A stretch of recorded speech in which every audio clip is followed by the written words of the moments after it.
Hello and very good afternoon to all of you. मैं कुणाल आप सभी का स्टडी IQ IAS हिंदी पे स्वागत करता हूं और आज हम लोग मैपी न्यूज़ क्लास में पढ़ने वाले हैं फ्रांस।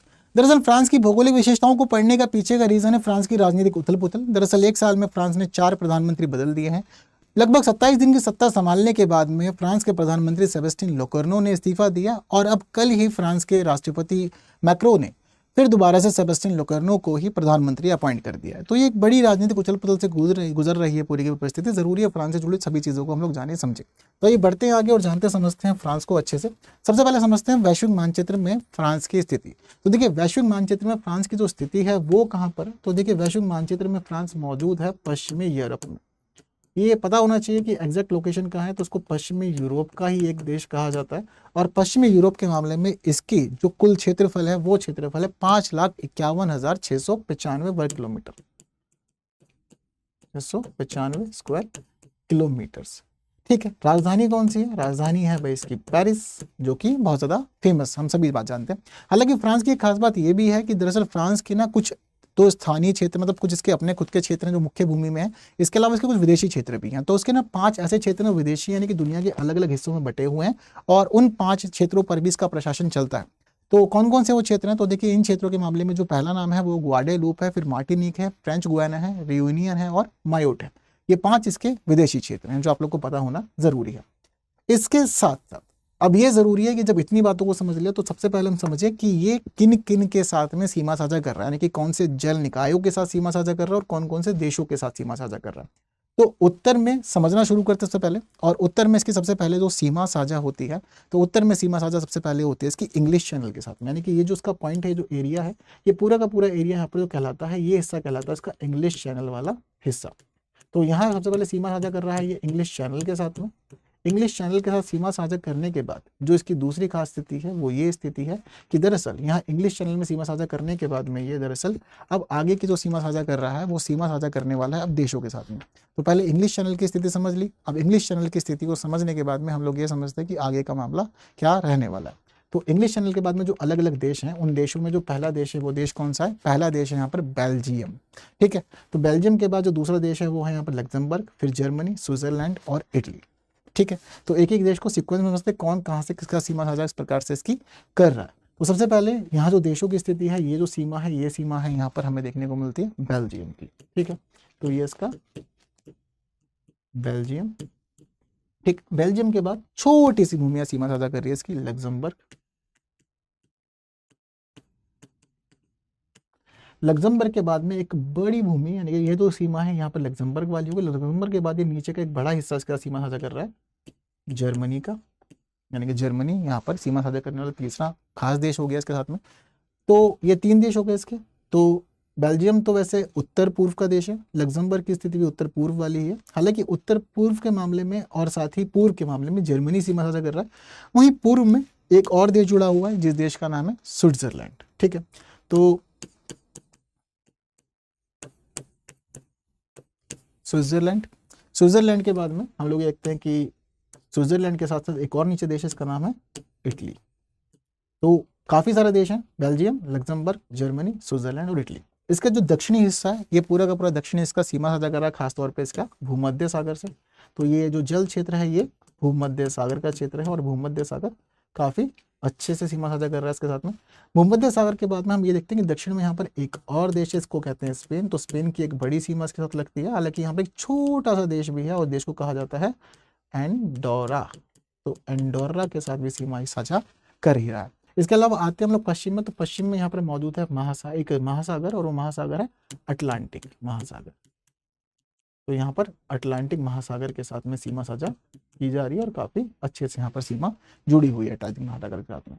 बातें क्लियर हैं? तो इंपॉर्टेंट चीजें सारी ध्यान रखना कि कौन कहाँ से सीमा साझा कर रहा है, उत्तर में कौन, पूर्व में कौन, दक्षिण में कौन और पश्चिम में कौन, सारी चीजें जरूरी है। अब इन सारी बातों को समझने के बाद हम लोग आते हैं आगे और आगे समझते हैं फ्रांस की भौगोलिक विशेषताओं को। तो फ्रांस का जो पूरे के पूरे भूगोल है, इस पूरे भूगोल को समझते हैं 3 भागों में बांटकर। सबसे पहले जो स्थिति होती है वो होती है इसकी निम्न भूमि की, जिसको मैदान भी कहा जाता है।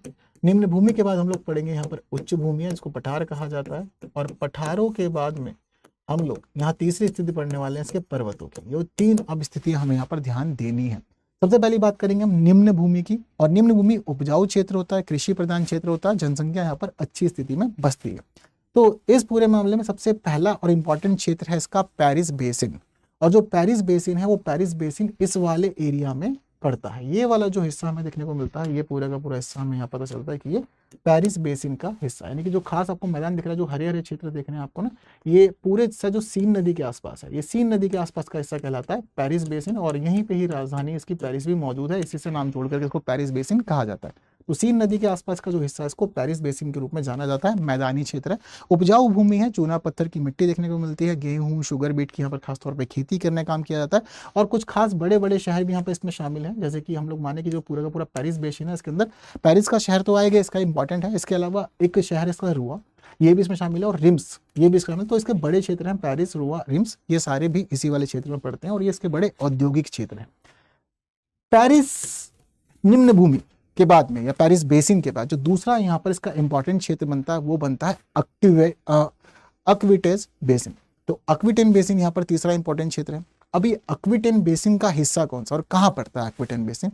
तो देखिए अक्विटेन बेसिन दरअसल पड़ता है इसका दक्षिणी पश्चिमी हिस्से में गैरोन नदी के आसपास। तो देखिए जो गैरोन नदी वाला हिस्सा ये है इसका पूरी तरह से कहलाता है इसका अक्विटेन बेसिन। तो ये अक्विटेन बेसिन का हिस्सा गैरोन नदी के आसपास, ये जो हरी भूमि है केवल वही ध्यान रखनी है कि यही मैदानी क्षेत्र है। इसके अलावा अगर हम देखते हैं कि थोड़ा सा वाइटनिंग है तो ये पठारी भूमि हो जाती है, और जो यहाँ पर डार्क ये थोड़ा सा ब्राउन या रेडिश कलर देखने को मिल रहा है ये हिस्सा पर्वतीय क्षेत्र होता है। तो यहाँ पर अक्विटेन बेसिन है इसका, और ये अक्विटेन बेसिन इसका गैरोन नदी के आसपास है। प्रसिद्ध वाइन क्षेत्र इसको कहा जाता है इस मामले में, और इसके अलावा यहाँ पर हल्की जलवायु और मिश्रित कृषि देखने को मिलती है। इसके अलावा एक तीसरा क्षेत्र भी इसको कहा जाता है फ्लैडर्स मैदान। अभी जो फ्लैडर्स मैदान है दरअसल ये फ्लैडर्स मैदान हमें इसके उत्तरी क्षेत्र में देखने को मिलते हैं, बेल्जियम की सीमा के पास। तो ये जो हिस्सा है ये इसका फ्लैडर्स मैदान का है। तो फ्लैडर्स मैदान ये भी एक इंपॉर्टेंट हिस्सा है, क्योंकि दरअसल उत्तर पूर्व में है, बेल्जियम सीमा साझा कर रहा है, काफी अच्छी जनसंख्या यहाँ पर भी इसकी निवास करती है, उपजाऊ भूमि है, और यहाँ पर कृषि काफी अच्छे से की जाती है। तो ये तीन हो गए इसके क्षेत्र जो है यहाँ पर, ये तीनों इसकी निम्न भूमियां या फिर इसको मैदान कहते हैं। अब इन निम्न भूमियों और मैदान के बाद में जो अगली स्थिति हमें पढ़नी है वो पढ़नी है पठारों की, यानी कि उच्च भूमियों की। तो कौन कौन से पठार या कौन कौन से उच्च भूमि देखने को मिलते हैं वो समझते हैं। तो पठारों की क्या खास बात होती है? प्राचीन पर्वतीय क्षेत्र होते हैं लेकिन क्षरण हो जाता है, ऊंचाई कम हो जाती है, ठीक है, मध्यम ऊंचाई होती है, और जनसंख्या भी यहाँ पर कम ही निवास करती है, ज्यादा जनसंख्या यहाँ पर निवास नहीं करती। तो सबसे पहला पॉइंट है इसका मैंसिव सेंट्रल, ठीक है। तो अब देखिए दरअसल यहाँ जो इसकी ये वाली स्थिति है, यहाँ पर इसकी ये वाली स्थिति कहलाएगी मैंसिव सेंट्रल वाली। तो ये इसका पहला प्रमुख पठार है जो हमें यहाँ देखने को मिलता है, ठीक है। तो ये मैंसिव सेंट्रल पहली इंपॉर्टेंट जगह। पठारों के मामले में ज्वालामुखी उत्पत्ति इसकी मानी जाती है। ये सबसे प्राचीन हिस्सा है यहाँ का जो हर्सिनियन काल से जुड़ा हुआ है। इसकी जो औसत ऊंचाई है वो लगभग 1000 मीटर मानी जाती है। पशुपालन, इसके अलावा यहाँ पर पत्थर और ज्वालामुखी मिट्टी का काम किया जाता है। मैसिव सेंट्रल के बाद जो दूसरा हिस्सा है इसका वो है अर्डेन। अर्डेन भी इसका एक और इंपॉर्टेंट हिस्सा है, और अर्डेन दरअसल इसकी भूमि में किस हिस्से पर मौजूद है? उत्तर पूर्व में। तो अर्डेन भी मौजूद है उत्तर पूर्व में, यानी कि ये वाला जो हिस्सा है इसका, ये वाला हिस्सा अर्डेन का हिस्सा कहलाता है यहाँ पर, ठीक है। और काफी बड़ा हिस्सा इसका कवर किया जाता है अर्डेन के अंदर, ठीक है। तो ये अर्डेन उच्च भूमि है इसकी। यहाँ पूरी स्थिति ये है कि वनाच्छादित हिस्से देखने को मिलते हैं, और कोयले के भंडार यहाँ पर खासतौर पर इस हिस्से में बने हुए हैं। तो एक बड़ा हिस्सा यहाँ पर इसका अर्डेन का कवर करता है। इसका तीसरा हिस्सा इसका वोज पर्वत है। हालांकि वोज को कहा तो पर्वत जाता है, पर पठारों के तहत इसकी गिनती की जाती है वोज वाले हिस्से को, और ये राइन घाटी के समानांतर है और पूर्वी फ्रांस में पड़ता है खासतौर पे। और इसके अलावा गोल शिखर यहाँ पे देखने को मिलते हैं, वनस्पति और पर्यटन के लिए बड़ा ही खास होता है। तो वोज पर्वतीय हिस्सा, बट ये एक्चुअल में है पठार। इसके अलावा जो तीसरी इंपॉर्टेंट स्थिति इसकी हमें यहाँ देखने को मिलती है, वो तीसरी इंपॉर्टेंट स्थिति अब है इसकी पर्वतों की। तो इसके कौन कौन से हमें पर्वत देखने हैं? सबसे पहला और प्रमुख पर्वत जो है इसका वो है आल्प्स, ठीक है। बहुत ज्यादा फेमस भी है, पूरी दुनिया सब जानती है। तो एल्प्स, या इसको एल्प्स कहा जाता है, ठीक है ना। तो एल्प्स पर्वत, और ये भी ध्यान रखने वाली बात है कि दक्षिण पूर्व फ्रांस की जो सबसे ऊंची चोटी है, और इसको यूरोप की भी सबसे ऊंची चोटी कहा जाता है। तो यूरोप की सबसे ऊंची चोटी माउंट ब्लांक यहीं पर ही मौजूद है। तो ये जो माउंट ब्लांक है ये ध्यान रखिएगा, माउंट ब्लांक सबसे ऊंची चोटी, और 4800 8 मीटर की ऊंचाई इसकी मान्यता है, सबसे ऊंची चोटी यही है पूरे के पूरे यूरोप की। ठीक, तो याद रखना, बहुत ज़्यादा खास और बहुत ज़्यादा ज़रूरी पॉइंट भी है ये वाला, कई बार क्वेश्चन बनता है यहाँ से, जी ध्यान रखिएगा।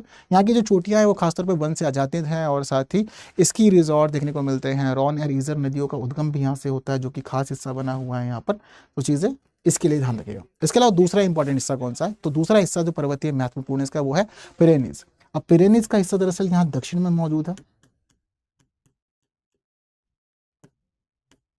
ये है इसका पिरेनीज पर्वत, स्पेन की सीमा से जुड़ा हुआ है। ठीक है, और बिस्के के भूमध्य सागर तक ये फैला हुआ है। ठीक है, और इसके अलावा एक खास चीज इसकी ये भी है कि ऊंचे शिखर है, संकरे दर्रे हैं और कठिन संचार यहाँ पर रहता है। दूसरा इंपॉर्टेंट हिस्सा। इसके बाद अब तीसरा इंपॉर्टेंट हिस्सा है इसका जूरा पर्वत। तो जूरा पर्वत भी ध्यान रखना होगा आपको, यहाँ पे बना हुआ है, स्विट्जरलैंड की सीमा के साथ जुड़ा हुआ है, चूना पत्थर के हिस्से हैं, कास्ट जल रूप है यहाँ पर खासतौर पर देखने को मिलते हैं। तो ब्लू वाले इसकी निम्न भूमियां, रेड वाले इसके पठारी हिस्से, और जो ये यहाँ पे हमारे पास में तीसरा कलर है, ये तीसरा कलर यहाँ पर हमें दिख जा रहा है पर्वतों का है। तो इस प्रकार से बटा हुआ है पूरा का पूरा फ्रांस। अब इसके बाद में हम लोग आते हैं और समझते हैं नदियों को, क्योंकि नदियां अपने आप में बड़ा ही इंपॉर्टेंट रोल प्ले करती हैं किसी भी देश की प्रकृति के मामले में। तो इसकी कुछ खास प्रमुख नदियों के ऊपर हम लोग आज की अपनी क्लास में नजर डालते हैं। तो फ्रांस की जो पहली खास नदी हम लोग पढ़ने वाले हैं वो कौन सी, वो है सीन नदी। ये सीन नदी का जो उद्गम होता है, यानी कि ये जो हमें देखने को मिल रही है, ये यहाँ पर हमें सीन नदी देखने को मिल रही है। जिस तरह से मैं इसका फ्लो भी दिखा रहा हूँ आप लोग को, ये यही फ्लो है इसका, यानी कि उत्तर पश्चिम की तरफ इसका फ्लो रहता है और जाकर के ये नदी इंग्लिश चैनल में गिर जाती है। नदी का उद्गम की बात करें, इसका उद्गम हिस्सा कौन सा है, तो जिस जगह से उद्गम होता है उसको कहा जाता है लैंग प्लेटो।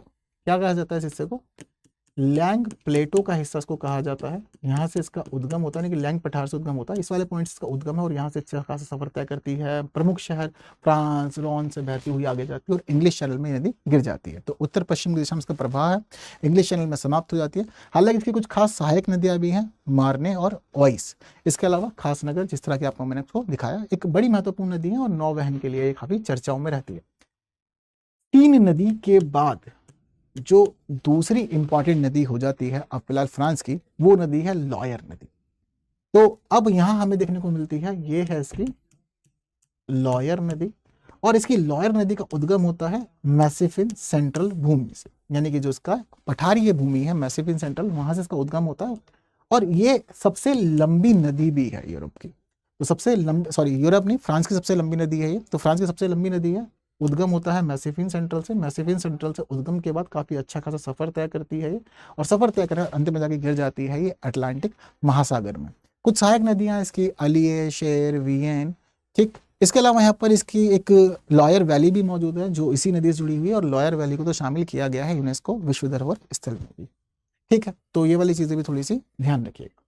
क्लियर है बात सारी। तो ये तीन इंपॉर्टेंट चीजें हैं जो आपको देखनी है, ध्यान रखनी है। इसके अलावा अगली इंपॉर्टेंट सीन और लॉयर नदी अब हम लोगों ने पढ़ ली। अब हम इसकी अगली इंपॉर्टेंट नदी पढ़ेंगे जो है गैरोन। तो जो इसकी गैरोन नदी है, ये गैरोन नदी भी बड़ी खास है और दक्षिणी फ्रांस के लिए बड़ी ही फेमस नदी है गैरोन।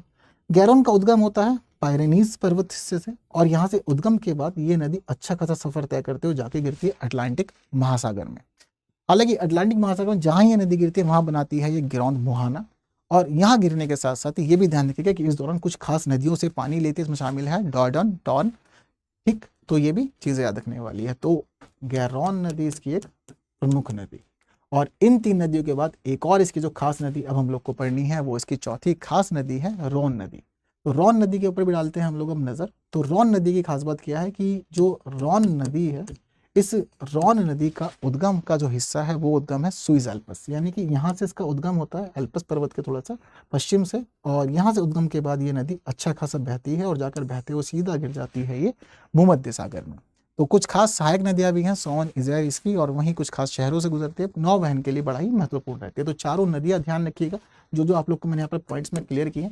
पहली नदी है सीन, हालांकि सबसे लंबी नदी है इसकी लॉयर, उसके बाद गैरोन, और फिर लास्ट में रॉन। ये चार नदियां फ्रांस की प्रमुख नदियां जो ध्यान रखनी है। अब इसके अलावा इसकी तटीय सीमा भी बड़ी खास है। एक बड़ी तटीय सीमा ये साझा करता है अटलांटिक महासागर से, और दूसरी सीमा इसकी भूमध्य सागर से जुड़ी हुई है। दोनों ही बहुत ज़्यादा इंपॉर्टेंट है इसके सभी चीज़ों के लिए। तो ये सारी बातें बहुत ज़्यादा खास है। जब इन सारी खास बातों को आप लोगों ने अच्छे से समझ लिया तो इनको समझने का मुझे लगता है कि आप लोग क्वेश्चंस का आंसर बहुत अच्छे से दे पाएंगे। तो कुछ क्वेश्चंस आप लोग के लिए आप लोग की स्क्रीन पर हैं जिसके आपको आंसर देने हैं और आंसर जरूर कमेंट करने हैं मुझे। और इसके अलावा द हिंदू क्लास आप देखना चाहते हैं हिंदी में तो जुड़ सकते हैं सुबह 9 बजे हमारे साथ, जहाँ न्यूज़ एनालिस्ट के साथ एडिटोरियल डिस्कशन भी हम लोग करते हैं। और इसके साथ ही आपके लिए खास बात यह है कि आज लास्ट डे है ग्रेट इंडियन सेल का। तो ग्रेट इंडियन फेस्टिवल सेल जो है इसकी लास्ट डेट है कि 11 अक्टूबर तक के लिए थी, जहां KL लाइव कोड का इस्तेमाल करके ले सकते हैं बेस्ट डिस्काउंट। तो आप लोग तैयारी करना चाहते हैं सिविल सर्विसेज की अच्छे कोर्सेज से और पेड कोर्सेज में आकर, तो बेस्ट डिस्काउंट लेना चाहते हैं तो डिस्काउंट आपको मिलेगा KL लाइव कोर्स से किसी भी कोर्स पर स्टडी IQ के। एनरोल कीजिए, स्टार्टिंग प्राइस है 7,499। फास्ट ट्रैक बैच है जो 2026 के लिए तैयारी करवा रहा है। 6 से 7 महीने में सारा कोर्स कंप्लीट, 1000 से अधिक घंटे की कक्षाएं, स्टडी मटेरियल, टेस्ट सीरीज, सारी सुविधा 1-to-1 मेंटरशिप के साथ। 11,000 का कैश प्राइस उनके लिए जो टॉप टेस्ट परफॉर्मर बनेंगे, और साथ ही पूरी फीस रिफंड अगर आप प्रीलिम्स का एग्जाम क्लियर कर लेते हैं उस कंडीशन में। तो इसी के साथ ही आप लोग जुड़ सकते हैं मेरे साथ टेलीग्राम, इंस्टाग्राम, फेसबुक और X। और टेलीग्राम पे जुड़ के फाइल भी ले लीजिएगा और डिस्कशन में पार्टिसिपेट भी कर लीजिएगा। तो बस आज के लिए इतना ही। फिलहाल इस वीडियो को शेयर कीजिए बाकी लोगों के साथ जिन्होंने इसको लाइक नहीं किया। लाइक के बिना कोई नहीं जाएगा। बाकी की बातें करेंगे आने वाली क्लासेस में कुछ नए विषयों के साथ। तब तक के लिए दीजिए मुझे विदा। Thank you so much. जय हिंद। हिंदी में UPSC की तैयारी से संबंधित प्रोग्राम्स को देखने के लिए सब्सक्राइब करें स्टडी IQ IAS हिंदी।